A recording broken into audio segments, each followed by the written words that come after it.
Hai semua, Assalamualaikum warahmatullahi wabarakatuh. Perkenalkan, kami dari kelompok 2 Fisika Dasar 1. Kali ini kami akan menjelaskan apa itu venturimeter. Venturimeter adalah alat untuk mengukur debit cairan yang melalui pipa tertutup. Venturimeter merupakan prinsip Bernoulli dan azas kontinuitas dengan mengandalkan perbedaan luas penampang yang dapat mengakibatkan perbedaan kecepatan alir. Venturimeter terbagi menjadi dua. Yang pertama, venturimeter dengan manometer. Yang kedua, venturimeter tanpa manometer. Nah, buat teman-teman yang masih asing dengan venturimeter, kita bakal jelasin apa sih kegunaan venturimeter itu dalam kehidupan sehari-hari. Pengaplikasian yang pertama yaitu perusahaan air minum. Venturimeter digunakan untuk menghitung laju aliran air. Yang kedua, di bidang pertambangan. Dalam perusahaan minyak, venturimeter digunakan untuk menghitung laju aliran minyak yang mengalir melalui pipa. Nah, yang terakhir, ternyata venturimeter sudah dikembangkan di bidang kedokteran, yaitu digunakan untuk mengukur laju aliran darah dalam arteri. Setelah kita mengetahui manfaat dan pengaplikasian venturimeter, ternyata venturimeter juga memiliki kekurangan. Yang pertama, harganya yang mahal. Yang kedua, memerlukan ruangan yang besar. Yang ketiga, rasio diameter trot dan pipa tidak dapat diubah.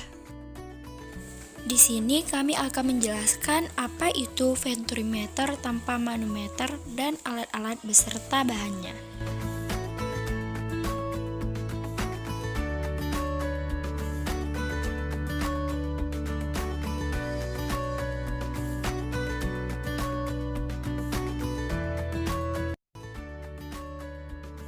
Potong triplek menyerupai balok, kemudian rakit.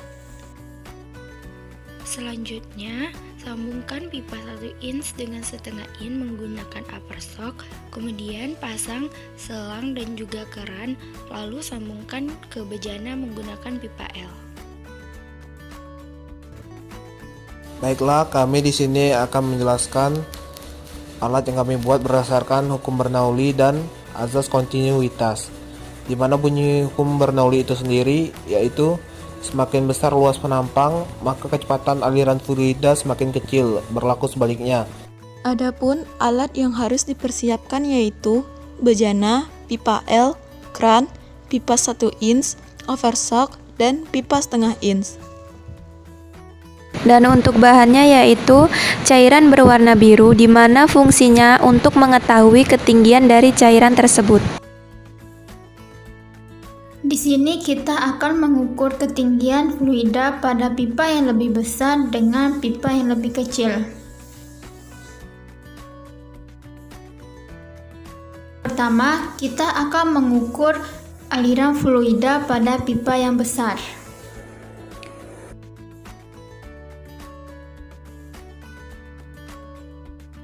Didapatkan ketinggiannya yaitu 13 cm. Selanjutnya, untuk pipa yang kecil didapatkan ketinggiannya yaitu 14 cm. Jadi, selisih antara pipa kecil dengan pipa besar adalah 1 cm.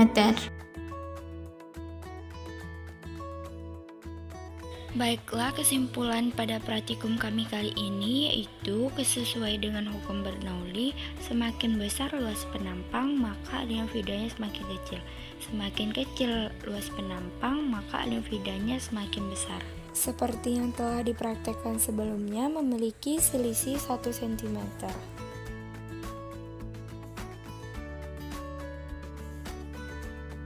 Saran untuk alat venturimeter yaitu agar lebih banyak dilakukannya penelitian pada alat venturimeter ini agar kedepannya venturimeter dapat diaplikasikan di berbagai bidang kehidupan.